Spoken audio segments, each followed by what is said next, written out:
Hi, I'm Jeffry Cournoyer, INIM's exercise physiologist. With everything that's been going on of late, one of the big things that I think is really important to talk about is our lung capacity. Whether you want to improve your lung capacity to protect yourself from the coronavirus, or you're simply looking to improve your lung capacity just for general daily activity, there's a few simple exercises that you can do to help stretch out your lungs, protect that lung capacity, and possibly even improve it a little bit in the process. So today we're going to talk about a couple of exercises that you'll be able to do at home just to help stretch out your lungs and improve your lung capacity. First, a quick background on the lungs. The lungs themselves don't have any capability of being able to contract and bring in air on their own.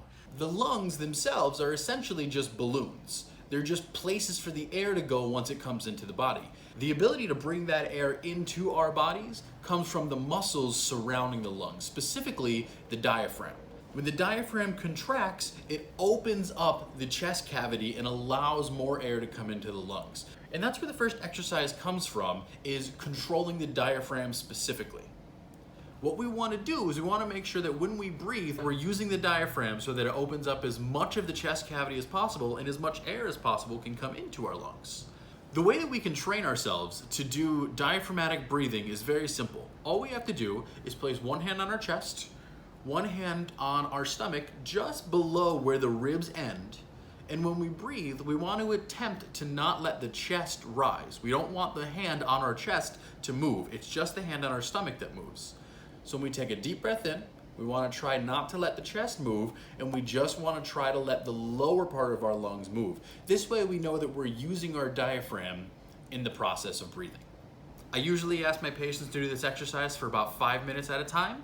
It's best that you do this exercise lying down, because anytime you do any breathing exercises, there's a chance that you could get dizzy, and I don't want anyone to fall and hurt themselves. So lie down, do this exercise. You can set a timer for about 5 minutes and just really focus on slow, deep breathing that is meant to lift the hand that's over your stomach and not the one that's over your chest. The second exercise is something that we call stack breathing.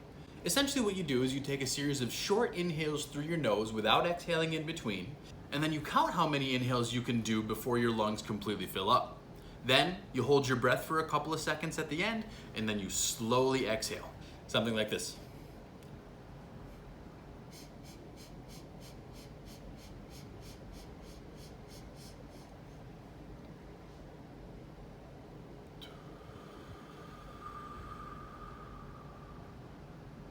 Once it gets toward the end there, sometimes it's a little difficult to count the separations between the two.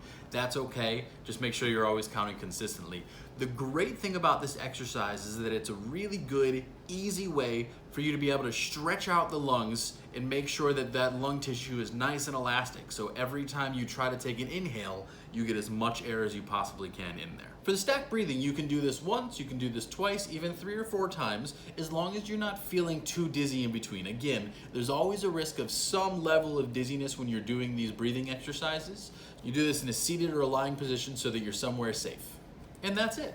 Those are just a couple of exercises that you can do so that you can increase the strength and control over your diaphragm. You can stretch out your lung tissue and give yourself a nice, strong lung capacity. Again, I'm Jeffry Cournoyer. Thank you so much for watching. Have a good day.